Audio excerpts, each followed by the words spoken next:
Welcome back to 一言ママ phrase lesson. Mama phrases are fixed phrases you learn as they are. そのまま. In the 一言ママ phrase lessons, you will learn natural and professional mama phrases to respond to some of the common expressions you might hear at work. By practicing the mama phrases over and over again, during and outside the lessons, you'll be able to speak fluently, naturally, and professionally. Hi, I'm Keiko. I help Japanese researchers and business professionals become high performers who can communicate effectively in English. Before we start our lesson, let's go over some rules so you can maximize your learning experience. First, find a place where you can focus for the next 10 minutes, where you feel comfortable speaking English. And second, have a pen and a sticky note ready. I will let you know when you need them during the lesson. And here is the agenda. First, I'm going to show you this week's target expression, the expression you will learn how to respond to. Second, we're going to look at a Japanese brain response, a kind of response Japanese people would give when their English brain is not activated. Then, I'm going to give you this week's 3 hitokoto mama phrases, the responses native speakers of English would give to the target expression in professional settings. The last part of the lesson is the output training, where you will practice using the 3 hitokoto mama phrases. Are you ready? Let's get started.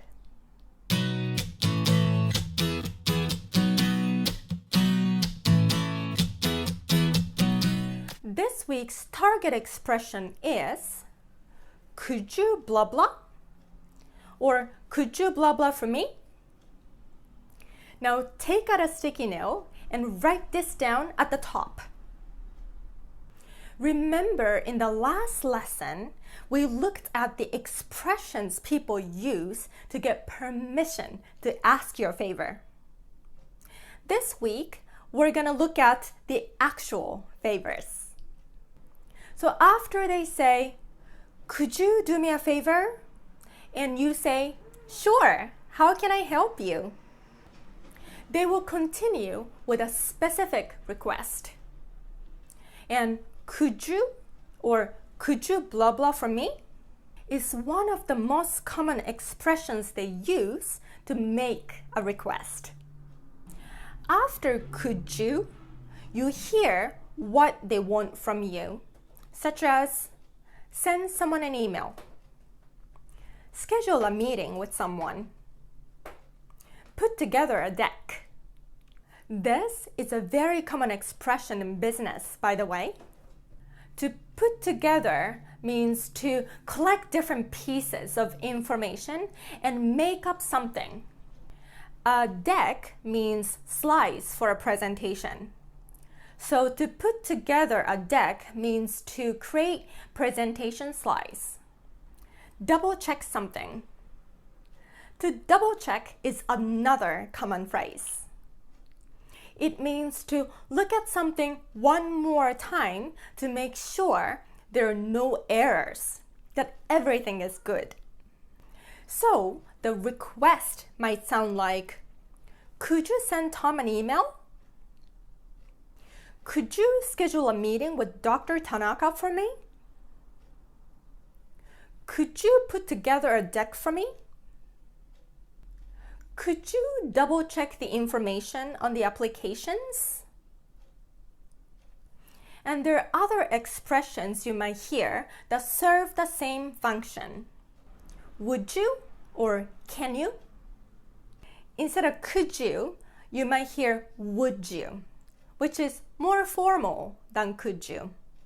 Or they might say can you, which is more casual. All of these are common. Could you, would you, or can you? Do you think you could? This one starts with do you think, but they're not asking for your opinion. It's just another way of asking for your favor. Would it be possible for you to? This is a very formal and polite expression to ask for a favor. Just like could you hear the specific request after these expressions. Like, would you put together a deck for me? Can you send the interns an email about it? Do you think you could schedule a meeting with the team tonight? Would it be possible for you to double check the numbers? Now, when someone asks you a favor by saying, could you blah blah for me?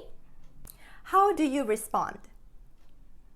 A Japanese brain response people tend to give without using the English brain is yes. Yes is not horrible, but just like okay, it doesn't show your willingness to help. Then what should you say? How do native speakers of English respond to could you blah blah? Now let's take a look at this week's 3 一言ママ phrases.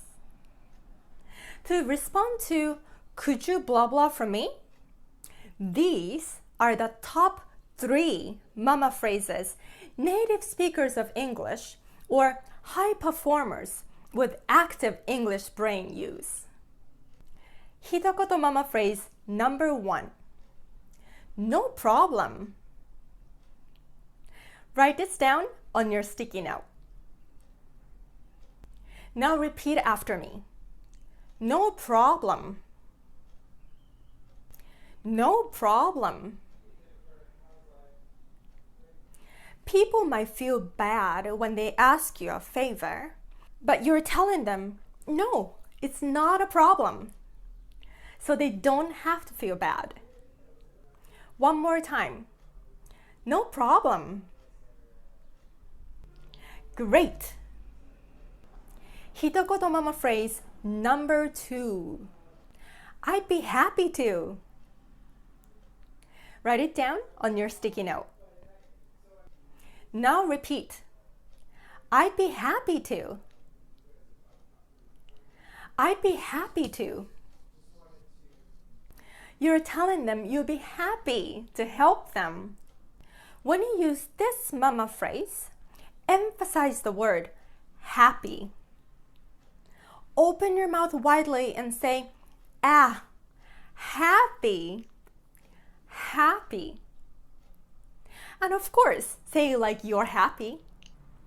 Let's practice saying the entire mama phrase together. I'd be happy to. Perfect. Now, 一言ママ phrase number 3. Sure, I'm on it.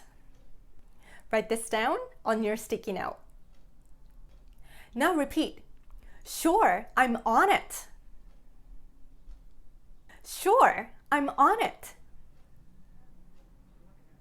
I'm on it is an idiomatic expression that means you're going to handle something. You're going to solve a problem. And because it uses the present tense I am, it has a sense that you're not going to wait to do it. You are already doing it. Here's a pronunciation tip. Listen for the intonation. I'm on it. So a big emphasis on. And on and it link together, like on it. On it. Let's say the entire mama phrase together one more time. Sure, I'm on it. Excellent. Here's an o make mama phrase that might also come in handy. When do you need it by? So you agree to do a favor for the other person by saying, no problem. I'd be happy to. Sure, I'm on it. After that, you might want to ask them when they want it by or the deadline for the task. Then ask this question. Repeat after me. When do you need it by? When do you need it by? If it's a quick task like sending one email or give someone a call, then you can just do it right away. But if it's a bigger task that takes some time to complete, like putting together a deck or writing up a report, then this question will be helpful. One last time. When do you need it by? Nice job. So again, this week's 3 一言ママ phrases are no problem. I'd be happy to. Sure, I'm on it. Keep the sticky note with you. Now it's time for the output training. You're gonna hear this week's target expression or similar expressions that serve the same function. Then you're gonna use one of the mama phrases you learned today to respond. You have 5 seconds after each expression. Ready? Let's start. Could you send me a reminder?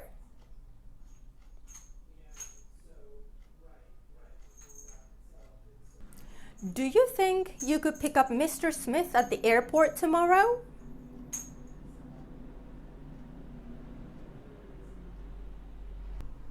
Do you have time to put together a deck for the training next week?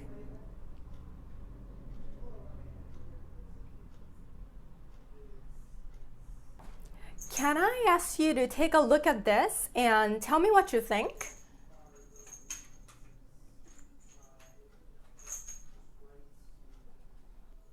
Would it be possible for you to meet with the client this afternoon?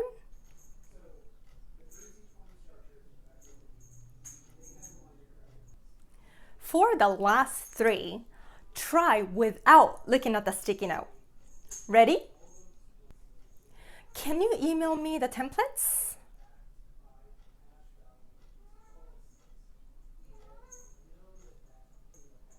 Could you put together a guest list for me?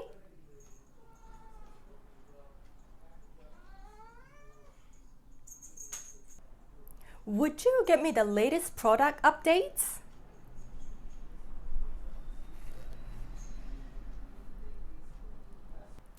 How did it go? I think you're starting to get the hang of them. In this lesson, you learned how to respond to could you blah blah or could you blah blah from me? Let's review the 3 一言ママ phrases we went over today. No problem. I'd be happy to. Sure, I'm on it. You did a great job today. Now put the sticky notes somewhere you see often, on your laptop, on the fridge, on the bathroom mirror, and use them throughout the week. And watch the video again and again to practice some more. The key is to use them. The more comfortable you get with these phrases, the more easily and naturally they'll come out of your mouth when you need them. Let me know in the comment section how you use these 一言ママ phrases this week. Your questions and requests are always welcome as well. If you go to English-Empowered blog, you will find extra mama phrases there. I put the link in the description below. Thank you so much for joining me. See you in the next lesson.